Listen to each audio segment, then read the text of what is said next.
Being happy is usually the main goal. In most cases in life, a lot of times we don't really focus on the happiness. We focus on some other byproduct, and then that is what creates the happiness.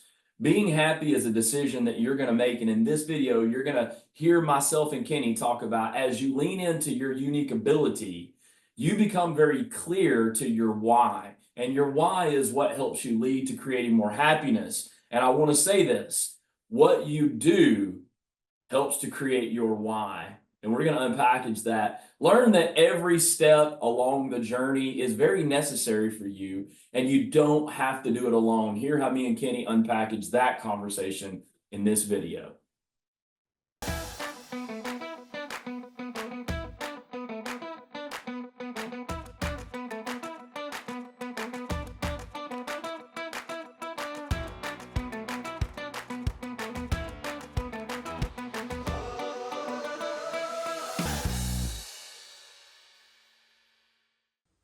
And it goes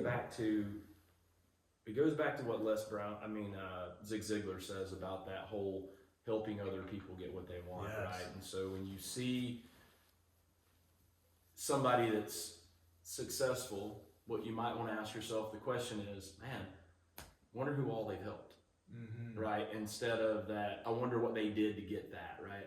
How are they helping people? And when I look at, like what we do every single day, I get up every day, I tell people all the time, like, I get paid to do this. It's kind of weird.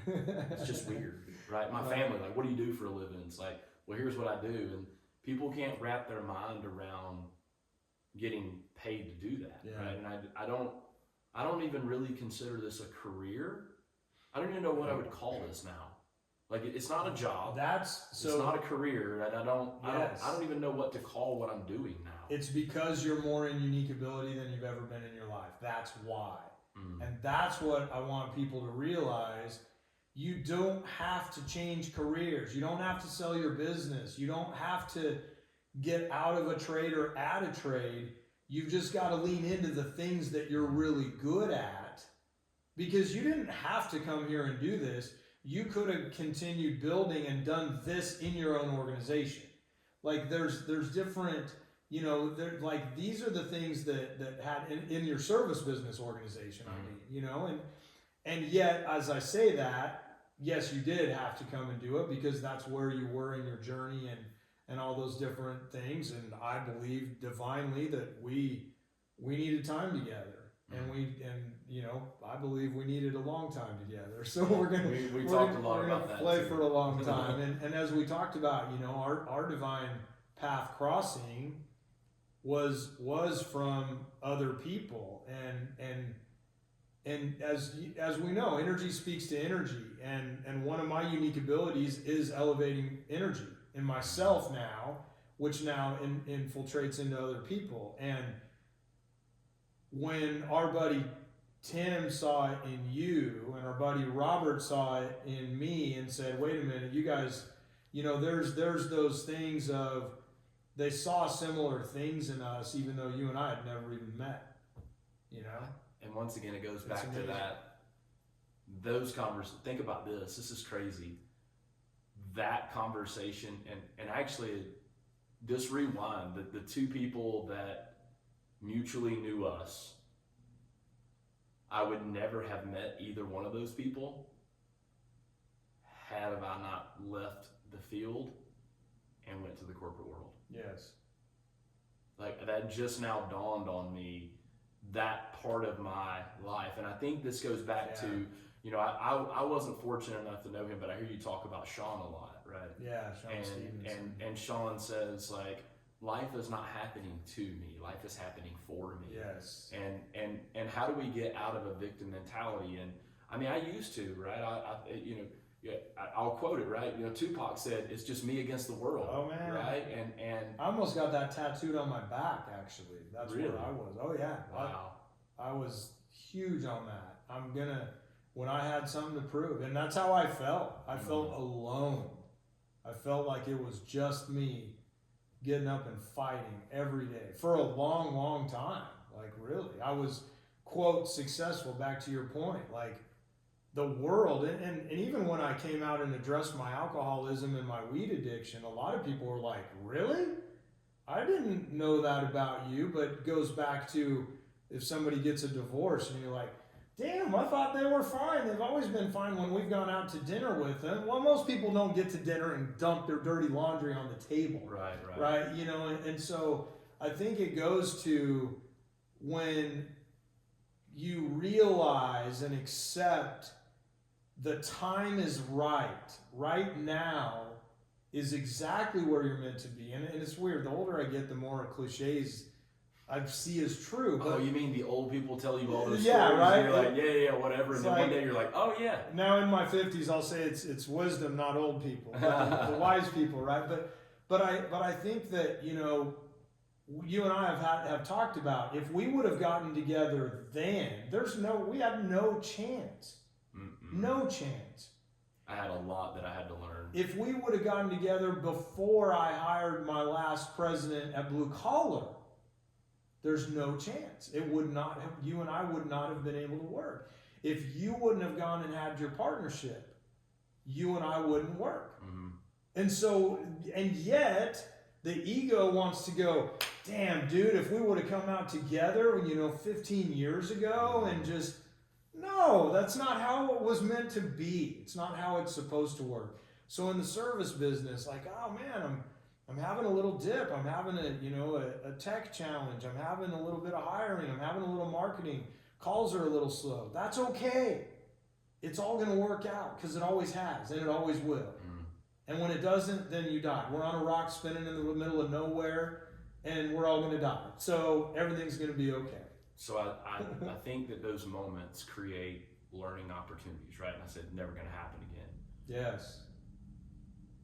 I believe the service business teaches us lessons. Oh man. But it's the lessons that you don't learn are the ones you have to keep going through, right? Yes, and it shows up in different ways. We call it, God, we had a really bad sales month. Well, okay, why?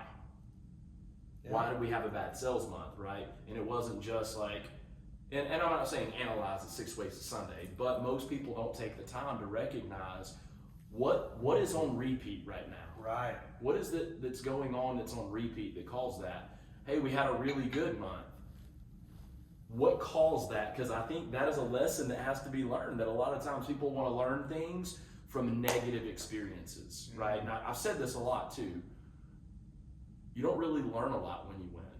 And it's not that you can't, it's that you don't take the time to learn. Just generally going I won next, right? And so if we have a great month, we lay down a great financial performance in a month and we move on to the next. Okay, what was it about that month that we did that we can duplicate again? Yes. And that's why we structure Blue Collar with our scale up sessions, our executive power meetings. So we're giving you that time to step out and think and be able to assess, because we need to have that moment and check in and look at that. But I want to make sure, I want to capture what you said there about how, you're not always learning and you're always going to repeat the same mistakes. And I needed to have,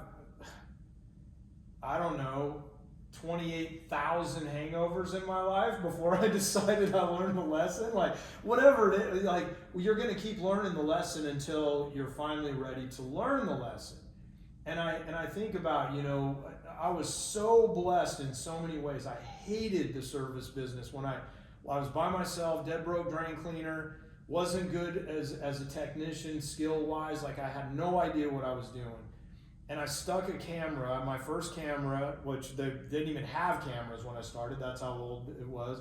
And before Rigid bought Sea Snake, they used to come in a gray container with the blue reel and this and that. And the first one I had, I stuck it under an apartment complex. I was by myself. So at that time, there was an older gentleman named Gary that worked for Roto-Rooter in town. And Gary was my boy. 25 years in the field. If I needed help, I called Gary and he'd come and help me. Called him, he came over, and I'm like, dude, this is my new camera. Back then, I don't know, probably $3,000 or something, which was like 35 grand to me, right?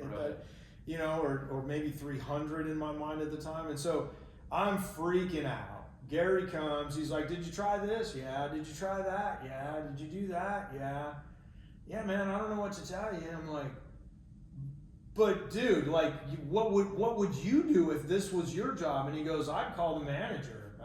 It's lunchtime. I'm headed to lunch. And that changed the course of my career right then, because then I realized there's no such thing as just experience. You can have 1 year, 20 years in a row. And I realized I want to have 20 years of experience in 4 years. I want to go tap into mentors and coaches, and I want to get thousands of years. I'll go back to Stoics. I want to get thousands and thousands of years of experience. And I think that's when I started becoming a lifelong learner.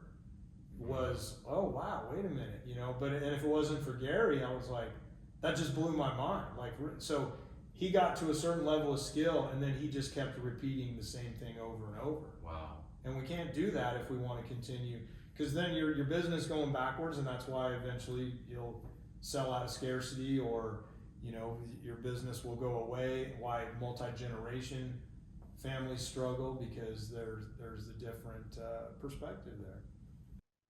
Thank you so much for those of you that are connecting with us by way of video. You're finding value in the videos that we provide for you here on this channel. We want to thank you so much for tuning in. And I want you to remember this. If you've enjoyed this video and you've learned something of value that you can implement into either your business or your personal life or both, and you want to hear more, I want you to stay tuned for this next video.